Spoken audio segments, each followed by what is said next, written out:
ভোর ভোর সূর্য মন্দিরের ধারে বাস দাঁড় করিয়েছিল ফ্রেশ হওয়ার জন্য। রাম রাম বন্ধুরা, আমি শুভ।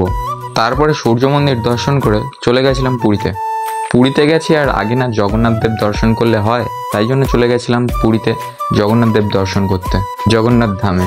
জগন্নাথ দেব দর্শন করার পরে বিকালে রেডি হয়ে চলে গেছিলাম পুরীর সাইট সিন ঘুরতে। এটা হচ্ছে জগন্নাথ দেবের পিসির বাড়ি। পিসির বাড়ি নেমে পিসির বাড়ির ভিতরেও ঢুকেছিলাম। আরও অনেক জায়গায় গেছিলাম, আমি তো আর সব জায়গার নাম জানি না। যেমন এই জায়গাটার নাম বৃন্দাবন বলছিল অনেকেই। আর এই সব জায়গাতে না অনেক ঠাকুর দেবতা আছে যাদের আমি নামও জানি না। যেমন এই জায়গাটা দেখো, এই জায়গাটায় আমার সব থেকে ভালো লেগেছিল নাগবিল আর 108টি শিবলিঙ্গ। এই রথের চাকাটাও ঘুরিয়েছিলাম। কে কে এই রথের চাকাটা ঘুরিয়েছ কমেন্টে জানাও। আর এই যে ঠাকুরটা, এই ঠাকুরটার নাম কে কে জানো কমেন্টে জানাও। তারপর চলে এসেছিলাম সন্ধ্যাবেলা বিচে। আর এই যে ইউনিক যে বোতলটা দেখতে পাচ্ছ, এর জন্য এই সোডাটা কিনেছিলাম। তা খুব একটা ভালো খেতে ছিল বলবো না। খুব কষ্ট করে সোডাটা শেষ করার পরে চলে গেছিলাম লঙ্কার চপ খেতে।